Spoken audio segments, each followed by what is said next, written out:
because from what I understood, the greatest meant you rose to the occasion no matter what, more times than not. And in the big games, you may lose, but you're not going to lose because you didn't rise up and do what you normally do. Maybe you don't have to score 63 like Jordan did in the Garden. You don't have to score 43 like Dominique did in the Garden and lose. But you're not going to have a bad game. Tom Brady has 6. He has more. The hit makers in the building. 50% of the hit makers. I'm 50%. He 50%. But when you look at history, Joe Montana stood the test of time, and he gracefully bowed out. Warren Moon stood the test of time and gracefully bowed out. This is why I always tell y'all, stop telling me about this guy won this many rings, so he's the greatest. And guess what that all means? That means you were the greatest when you were winning those rings. As of today, you're no longer the greatest, homie. And it's cool. It's time to go to the crib. It's time to go to the crib. Y'all will see. But back to my point. How in the hell are a 40-year-old man getting jobs before a 25-year-old man?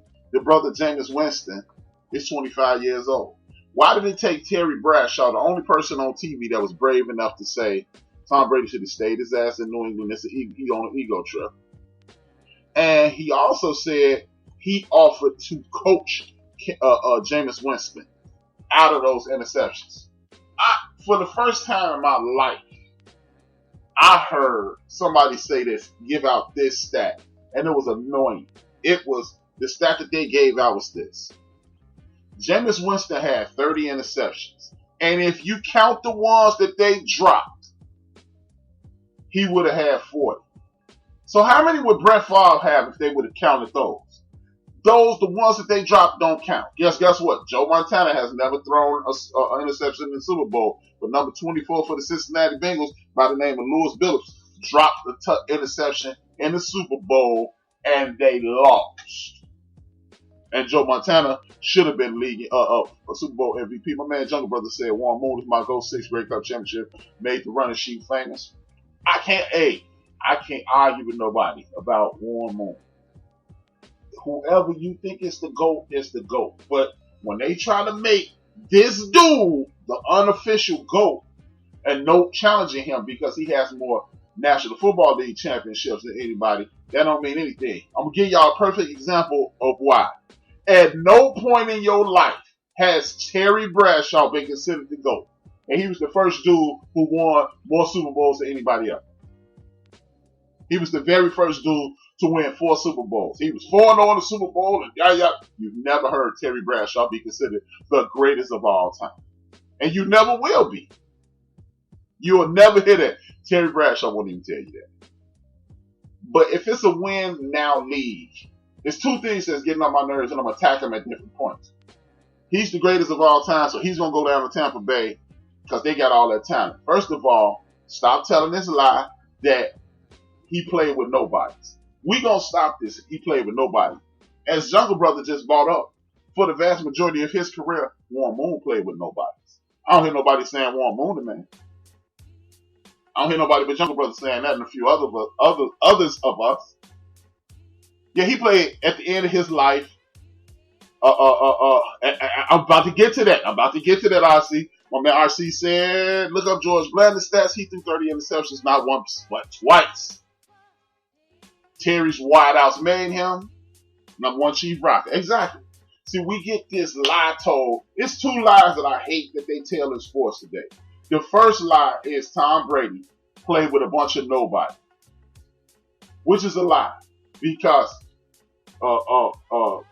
Troy Brown and Branch were nice.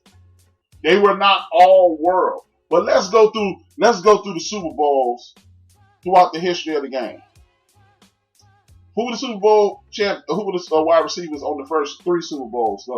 The Green Bay Packers and the Kansas City Chiefs. Y'all don't know them because the best team, the team with the best wide receivers, didn't win. Who were on the Miami Dolphins?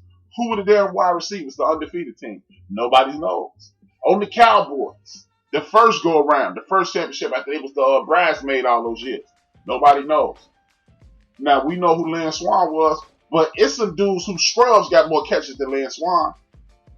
Now we know John Stallworth was the man, but that was at the end of Terry Bradshaw's career, so he wasn't even utilizing those dudes then. Y'all respect Fred Biletnikoff, but don't nobody respect my man Clifford Branch.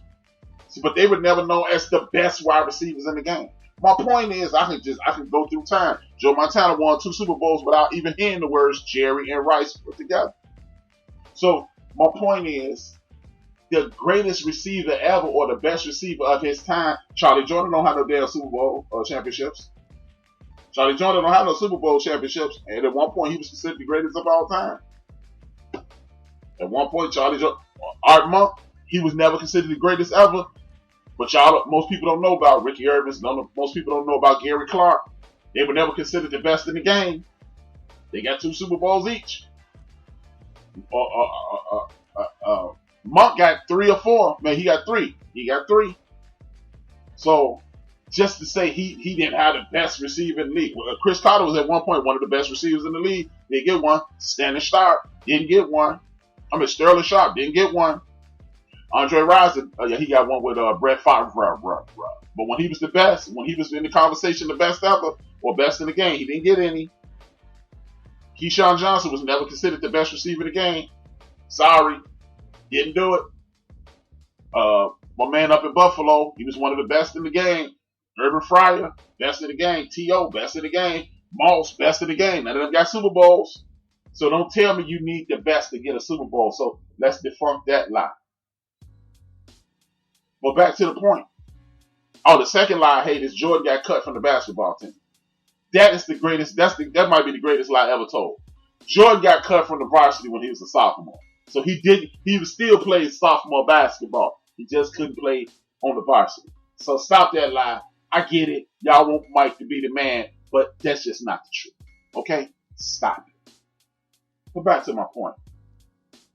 How is it a win now league and 2 dudes who come off their worst seasons ever, you sign them to $50 million guaranteed, and you sign Phillip Rivers to a $25 million guaranteed contract. But you got Jacoby Brissett, who was playing off his ass last year before he hurt his knee. Before a lineman fell on his knee and busted him up. But you're going to go get Phillip Rivers. And then you're going to hold the brother back. That's why I said I do believe that National Football League is trying to even the playing field with the brothers and the others, quarterbacks. Because I challenge y'all. Hey, Kayla. I challenge anybody. When you're watching the draft and you're watching the combine, from all of this nonsense, why is it that every season the brother quarterback is always inaccurate? I'm trying to figure that out. That Jordan flu game was a lie too. They was partying the night before up in Utah. Exactly, man. Exactly, RC. I'm a Chicago Bulls guy. I'm a Chicago guy. But you were so sick they had to carry you to the sideline, but you was jumping and shooting. I don't even want to get into it. I don't want to dump on Mike, because this ain't the dump on Mike show into next week. But appreciate HRap regarding Brissett. He was killing, Jungle. He was killing, man. And all of a sudden, he's not good enough to beat out a dude who was hitting wide open linebackers and hitting and DBs. Phillip Rivers' arm has been dead for at least 6 years. He's an anticipation thrower. That's why he throws so many picks, because he has to throw a ball and hope the receiver get open, because his arm is not as strong as it needs to be an effective quarterback. Tom Brady had the worst thrown balls in the league last year. Shannon Sharp pointed that out, and I knew it already. So I'm not really trying to hear that, y'all. I'm gonna qualify my statement by saying I am a New England / Tom Brady hater. 2 Super Bowls were won on luck in Seattle and Atlanta, and those games were won by luck. I know I'm sounding petty. No, you are not. But I view those as luck wins. Shout out to Brady Kev. We all do, man. We all do.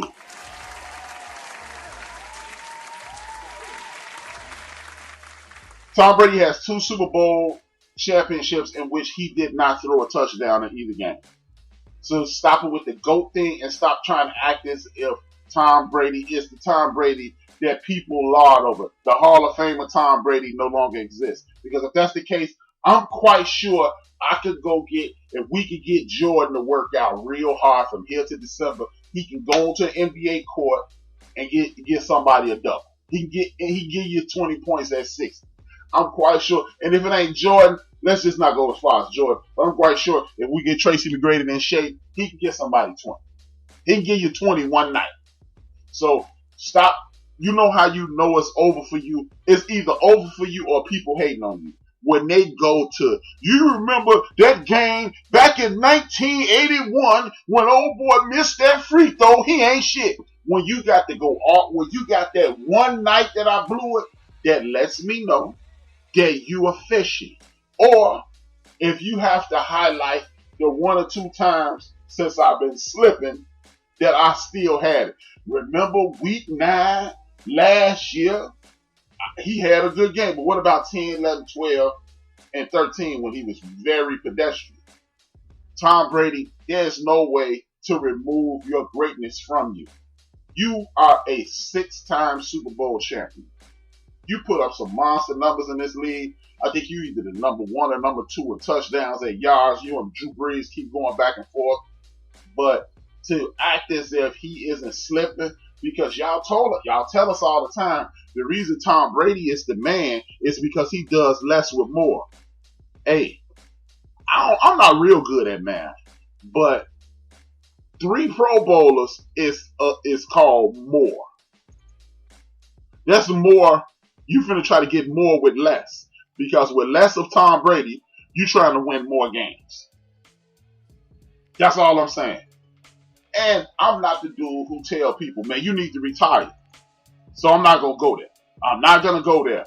But stop trying to pass it off as Bill Belichick is the reason he left. Yes, Bill Belichick, Bill Walsh, Chuck Noll, Bill Cowher, Mike Tomlin, garbage ass Mike Dicker, and any other coach you can name out here would get rid of a 43-year-old man. I'm sorry. When you're in your 40s, it's time to go your ass home unless you're going to be kicking field goals like the aforementioned George Blount. But you can stay there, but I guarantee you it will be a hamstring. It will be an elbow. Or it will be like a calf or something that slows down Tom Brady because he is 43 years old. Play as long as you can, Tom. Play as long as you can. But please miss me with this victim nonsense. And they didn't want to sign me to an extension. Because they're not stupid. They're not stupid. And then, explain to me, like my man RC mentioned, I took down 3 quarterbacks that had multiple seasons of high interceptions and low touchdowns. I'm going to start off, even though he's not even close to being a Hall of Famer, I'm going to get right at you, RC. Richard Todd, at age 27, threw 17 touchdowns and 30 interceptions and was able to play an additional 5 years after that. Lynn Dickey, at age 34, played 2 more seasons after throwing 32 touchdowns and 29 interceptions. Before I move forward, this is when the NFL primarily ran. So if you ran all the time and you still had the opportunity to throw 30 interceptions, miss me. Danny White made it to the NFC Championship game with more touchdowns than more interceptions than touchdowns, 22-24. Brett Favre. These are some of the seasons he had. He threw, at age 36, he threw 20 touchdowns, 29 interceptions. When he has 2 seasons of 24 touchdowns, 2 seasons of 23 touchdowns, and 3 more when he was even, and another season even at 22 and 22, and 1 season where he threw 29 touchdowns. So Joe Namath, when they really was slinging the ball around the yard, he has a 27, a 28, a 22, and another 28 interception campaign. So